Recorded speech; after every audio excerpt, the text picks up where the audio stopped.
오늘 말씀은 호세아 13장입니다. 너를 구원할 자가 있느냐? 라는 주제로 말씀을 전하겠습니다.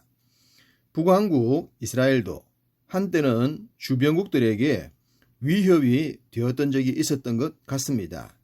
1절 에브라임이 말을 하면 떨었도다. 그가 이스라엘 중에서 자기를 높였다. 라고 했기 때문입니다. 말씀드렸듯이 여로보암 2세 때에는 북왕국 이스라엘이 최고 절정기였습니다. 물론 영적으로는 최악의 암흑기였지만 말입니다. 물질적으로, 환경적으로 좋다 보니 주변국들에게도 위협이 되었겠죠. 원래 있는 자들이 위협적일 가능성이 높기 때문입니다. 가진 것도 많고 사람들은 자신을 두려워하고 그러면 자연스럽게 나타나는 것이 교만입니다. 당연히 자신을 높이게 되겠죠. 그렇지만 그런 상태가 그렇게 오래 가지 않는다는 것입니다. 교만한 사람이나 나라나 기업은 자신보다 더 강한 교만의 세력에 반드시 무너지게 되어 있습니다. 북왕국의 교만은 주변국들에게 위협을 주는 선을 넘어 하나님을 향한 도전이 되었습니다. 2절 이제도 그들은 더욱 범죄하여 그 은으로 자기를 위하여 우상을 부어 만들되 자기의 정교함을 따라 우상을 만들었으며 자신들보다 더 강한 교만에 무너지기 전까지는 그 교만이 멈추지 않았습니다. 더욱 범죄했고 교만했다는 것이 정답입니다. 무슨 토를 달 수가 있겠습니까? 그리고 은과 금으로 우상을 만들어냅니다. 느부갓네살 왕이 금 신상을 세웠듯이 불상에 금칠을 하듯이 교만한 인생은 그런 것이 신을 섬기는 것이라고 착각합니다. 그렇지만 실상은 자기 자신을 섬기는 것이죠. 당연히 신도 자신이 만들었기 때문입니다. 그러면서도 그 신이 자기에게 복을 줄 것이라고 믿고 싶은 것입니다. 그것이 우상의 본질입니다. 모든 우상은 사람이 만든 후 그것을 만든 사람이 섬깁니다. 그렇지만 결론은 그 모든 것의 주체인 사람이 자기 자신을 드러내는 것입니다. 이렇게 아무리 사람이 발부둥을 친다고 해도 궁극적으로 사람은 피조물이기에 창조주가 될 수 없다는 것입니다. 일정한 기간은 자신을 신적인 존재로 나타낼 수는 있겠지만 결국엔 본질이 드러나게 됩니다. 3절 그들은 아침 구름 같으며 쉬 사라지는 이슬 같으며 타작마당에서 광풍에 날리는 쭉정이 같으며 굴뚝에서 나가는 연기 같으리라. 인생의 끝자락에 섰을 때 가진 것을 모두 잃어버렸을 때 가진 것을 자기 마음대로 사용할 수 없는 상황에 접했을 때 땅의 목표를 이뤘지만 그 결과가 바람을 잡은 것처럼 허망할 때 구름처럼 이슬처럼 쭉정이와 연기처럼 인생은 사라지고 맙니다. 우리가 생활하면서 사용하는 모든 물건에는 사용 설명서라는 것이 있습니다. 유통기간은 언제까지이며 사용 방법은 어떠하다는 것을 말해줍니다. 그것을 잘 지키면 유통기간까지 사용할 수 있지만 그렇다고 하더라도 결국은 폐기 처분됩니다. 영구한 제품은 없기 때문에 반영구적이다 라는 말들을 하기도 합니다. 동일하게 인생도 그런 부분이 있습니다.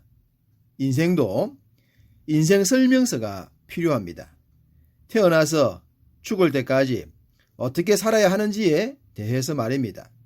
그것이 성경이지 않겠습니까? 하나님께서 직접 기록하신 인생 사용 설명서입니다. 이것을 무시하면 물건이 중도에 못 쓰게 되듯 인생도 동일합니다.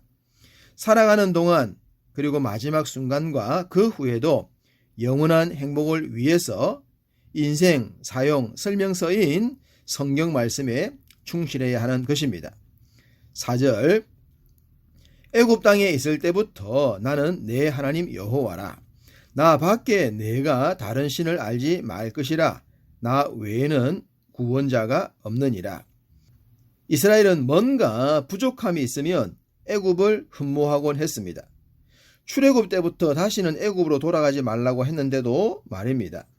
아무리 애굽의 신이 애굽을 잘 살게 해도 아수르의 바벨론의 그 신들이 강하다고 해도 그들은 진짜 우리 주인이 아닙니다.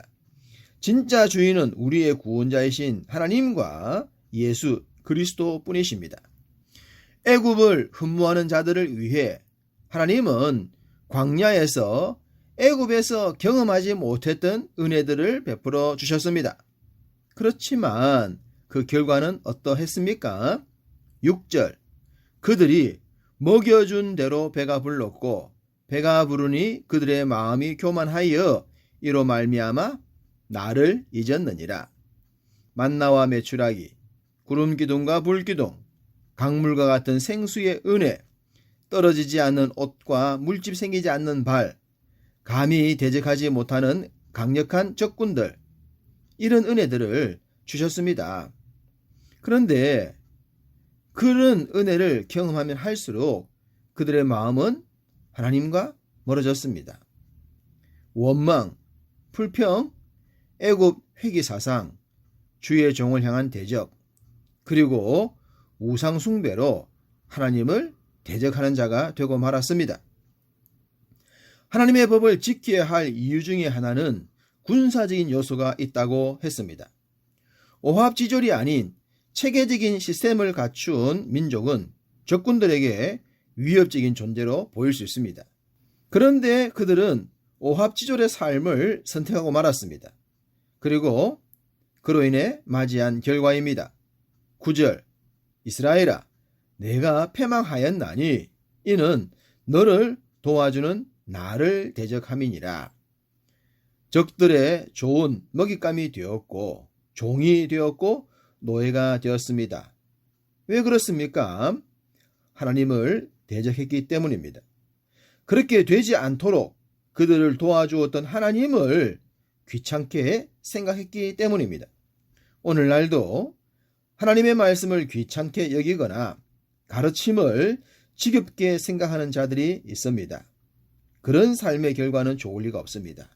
온갖 대적들의 먹잇감이 되기 때문입니다. 이스라엘은 하나님의 가르침 대신 자신들의 권력을 의지했고 자신들이 만든 우상을 섬겼습니다. 그런 그들을 향해 하나님은 물으십니다. 10절 중반절에 내 모든 성읍에서 너를 구원할 자 곧 내 왕이 이제 어디 있으며 내 재판장들이 어디 있느냐 라고 말입니다. 강한 제국을 섬기면 잘 살게 될 것이라고 했던 지도자들을 찾으십니다. 물질로 행복할 수 있을 것이라고 했던 자들이 있는지 묻고 계십니다. 하나님 없이도 아무런 문제가 없을 것이라고 했던 가르침들을 지적하십니다. 아수르의 공격을 받고 수도 사마리아는 폐허가 됩니다. 난공불락의 도성이라고 자만했지만 3년에 걸친 공격에 결국 무너지고 맙니다. 그들을 교만하게 만들었던 그 모든 지도자들은 먼저 죽임을 당했고 결국 자신들도 치욕을 맛보게 됩니다. 그래서 하나님은 그들을 거짓 가르쳤던 지도자들이 어디 있느냐고 묻고 계시고 지금 우리 시대도 동일합니다. 하나님은 우상에 빠졌던 북왕국 이스라엘도 강력한 힘으로 세상을 지배했던 아수르도 이 시대를 살아가는 우리들도 망하지 않는 삶을 살라고 말씀하여 주십니다. 소위 인생, 사용, 설명서를 모두에게 주신 것입니다. 그 가르침을 받을 수 있는 지혜와 분별력이 우리에게는 필요합니다. 14절 내가 그들을 수어로의 권세에서 속량하며 사망에서 구속하리니 사망아 내 재앙이 어디 있느냐? 스오라 내 멸망이 어디 있느냐? 뉘우침이 내 눈앞에서 숨으리라. 우리의 궁극적인 원수는 사망과 죽음입니다. 그 문제를 무엇으로 해결할 수 있겠습니까? 사망과 죽음을 이기신 분 예수 그리스도 한 분뿐이십니다. 그러니 그분의 가르침을 따라야 하는 것입니다. 그분이 제시하신 인생 사형 설명서에 충실해야 하는 것입니다. 그것으로 인해 현재의 삶이 행복하며 생을 마치는 순간까지 모든 순간에 행복이 깃들기 때문입니다. 북왕국 이스라엘의 수도 사마리아는 하나님을 배신함으로 인해 형벌받았음을 기억합시다. 우리는 악한 세상, 한 번도 경험하지 못한 세상을 살면서도 특출나게 하나님께 충신이 되어 봅시다. 그로 인해 창조주 하나님이 주시는 범사의 행복으로 충만하시는 하루를 살아가시길 주님의 이름으로 축복합니다.